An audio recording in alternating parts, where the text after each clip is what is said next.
What's up, everybody? This is Urziel99, and today we're going to be covering the medical bay, jump clones, and death cloning. In Eve, you tend to die a lot. Even in high sec, the risk is still there. You're not as apt to be potted, but there's always people who just pod people because they can. So it's always good to be prepared. Now you can go into almost every station, or one in every system at least, has a medical service. You can see its icon here highlighted. Just click on that. We'll bring up the medical screen. Now you can see how many current skill points you have, the type of clone you have, and the amount of skill points it covers, and also where it's set. If you get potted, this is where you'll end up. As you can see, my skill points exceed the amount kept by this clone, which means I need to upgrade. So go ahead and click on Upgrade Clone. Choose the first grayed out option. That'll be the lowest clone that can hold your SP. As you can see, this holds 15.7 million. I have almost 12.5. That's 930,000 ISK for this clone. Just hit yes. I'll go back in here and illustrate some of the costs. So the veterans, the long-term players, as you can see, 20, 30, 45 million and more. You won't see these guys running around in frigates too often, or anything outside of battleships, because their clone costs more than the frickin' ship they lose. And flying in nullsec, well, bubbles. Pop, oh, there goes my 2 million ISK grifter, and I'm a sitting duck now in my 90 million ISK pod. Great. So hopefully CCP will work on that. We can get those clone costs reduced. Get a lot of older veterans back into the game, so to speak. Another thing to be mindful of is where your medical clone is set. Now, you can do that by hitting Change Station. Now, initially, you can set your medical clone to the school stations of your starting school. Try to see real quick where I got this guy at, but I can't click it right now. Now you'll notice some oddball stuff. Now you can also set it to wherever your corporation has an office. That's why, like this one in Stain, my corporation has an office in Stain and has for some time. Normally, this list would be fairly small, but my corporation has quite a few offices. And as you can see, we have a couple of nullsec stations where we have offices. I'm going to go ahead and set my medical clone to Borm, which is where the station that my corporation owns. Then you'll receive this notification. Basically, you'll get this anytime you go to like a player-owned nullsec station. Basically, it says that, you know, if the station changes hands, you know, the owner has the right to revoke your clone contract, in which case it'll get moved to your corporation's headquarters. I've had that happen a few times in my time in Eve. It's usually not a big deal. But yeah, you pay out 5,600 ISK to move it. As you can see, it's been moved. We'll go into jump clones. A jump clone basically allows you to move to a new body. Every 24 hours, you can transfer to a new version of yourself in another place. It's handy for getting around. for a few different reasons, and I'll illustrate a few of them shortly. Now, an empire, because they're all NPC-controlled stations, you have to have a faction stand. You have to have a standing with the corporation that owns the station of an 8.0. And needless to say, that's pretty frickin' hard to get. I don't know why it's that high, but that was CCP's deal. Fortunately, there is a corporation called Estel Arador that maintains high standings with a great many people, and they allow people to join them temporarily for the purpose of establishing jump clones. And I'll have a link to their forum post in the description so you can take a look at them, see what they're all about. I've had many people in my alliance have used them. They're pretty legit, so we shouldn't have any problems there. Now, medical clone, you don't get jump clones just for having them. You have to train a skill in the science tree known as Infomorph psychology. As you can see, this character has it trained to 5. Training this to 5 will take about a little more than a week, depending on how your attributes are mapped. Now, each level of this skill allows you to place a jump clone in a different part of the map. Now, as you can see, I already have 2 jump clones. Unfortunately, both of these are in hostile territory. That's right, I'm a member of Li3 Federation. These are some of my low-grade alts. It's not important that they really live or die. They're not out there. You know, they're not out there as frontline characters. So, I'm going to show you a little trick, though, for moving rapidly across the map, because I really don't feel like taking this guy to Veil of the Silent. So and I don't want to keep those jump clones there and destroy them. So I'm going to show you a little trick. As you recall, I set my medical clone to Vorm in Veil of the Silent.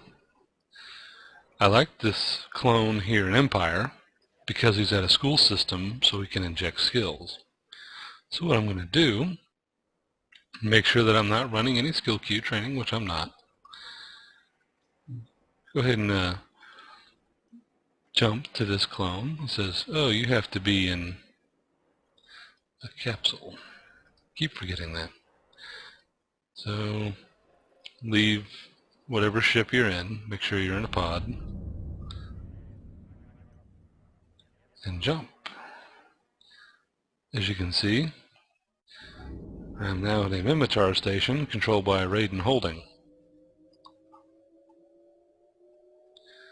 And they've probably given me an Ibis. Yep, they did.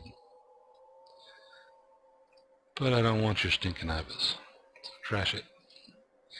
It just pollutes the asset list. Now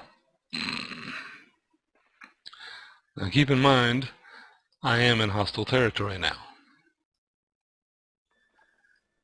As you can see, there are 3 guys that show as neutral and local. Probably Raiden or Thorn. They probably won't give me too much crap. Raiden. But I don't intend to live. I don't plan to fly out of Aquarius. In fact, I don't even really plan to leave the star system. I'm going to undock in my little itty bitty ship. I'm going to warp to a random moon.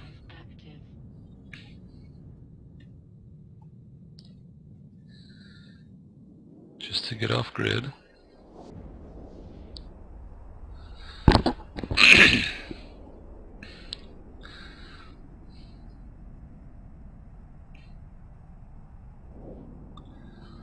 Now, they could probably find me if they wanted to, but I really don't care.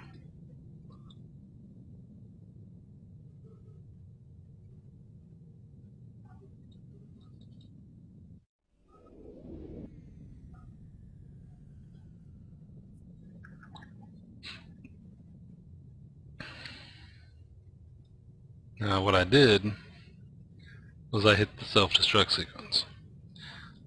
I'm going to explode my pod, and when I do, the character will end up in VORM. That's known as the Pod Express. Now sometimes you would have people shoot you. I just prefer to self-destruct.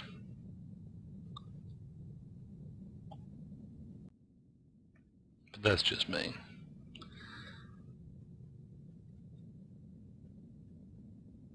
The only downside is it takes 2 minutes, so we have to sit and wait for 2 minutes. Unless some enterprising raiding guy finds me and blows me up, or the tower decides to lock me, which I don't think they lock pods.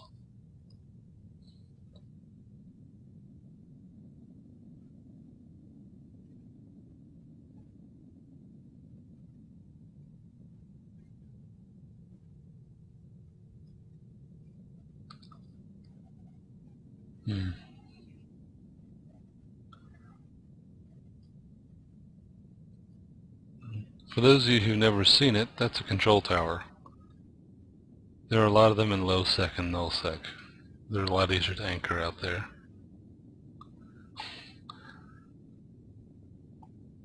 "29 seconds, come on."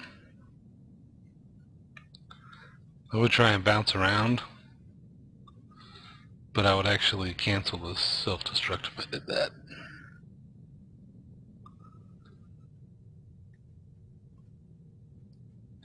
So come on, 9 seconds. We can do it.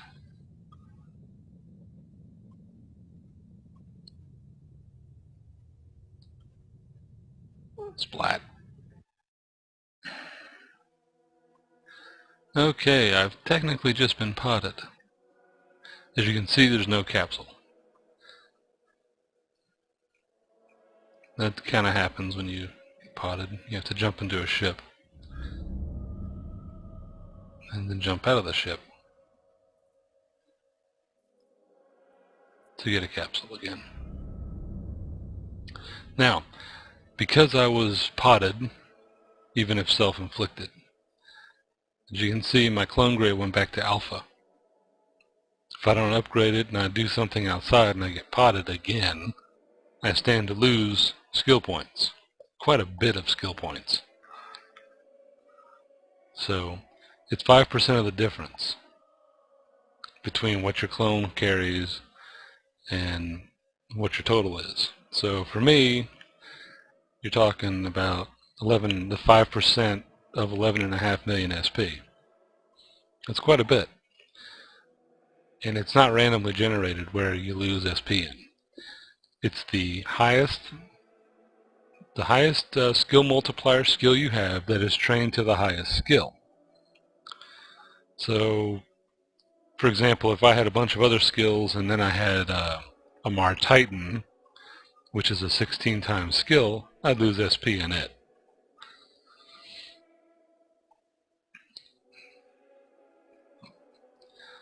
Give you an idea of, as you can see, this character doesn't have a lot of skill points. There's an 8x multiplier skill right there, advanced mass production. So if I got potted, I'd probably lose skills in it, for sure. Got a bunch in science, too.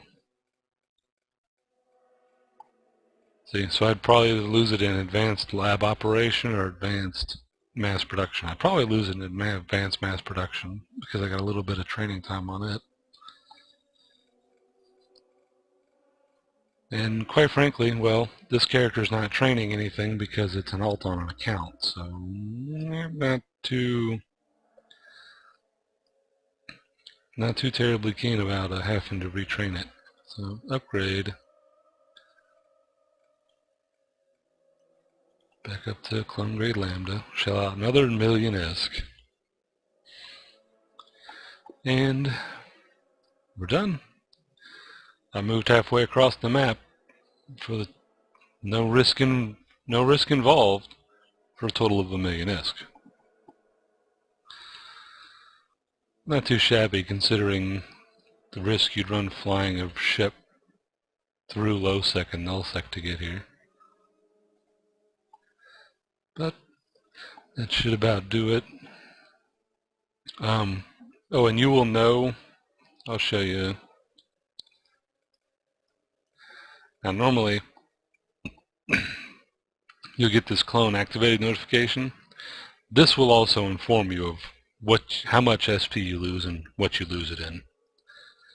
Recently I had an alt lose 600,000 skill points in Minotaur Cruiser 5 because I was an idiot and had to drop a Sino before I had updated its clone. Yeah.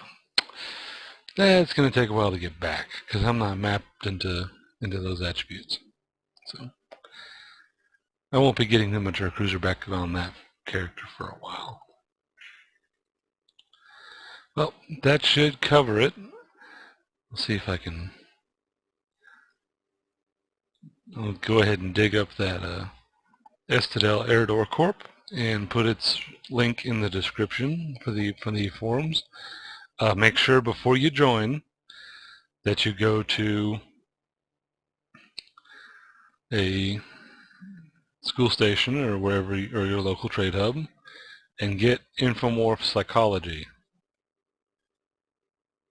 Get this book and train it as high as you can. 5 might be a little bit out of reach for most players. I'm mapped into these attributes, so it didn't take me very long to train it up.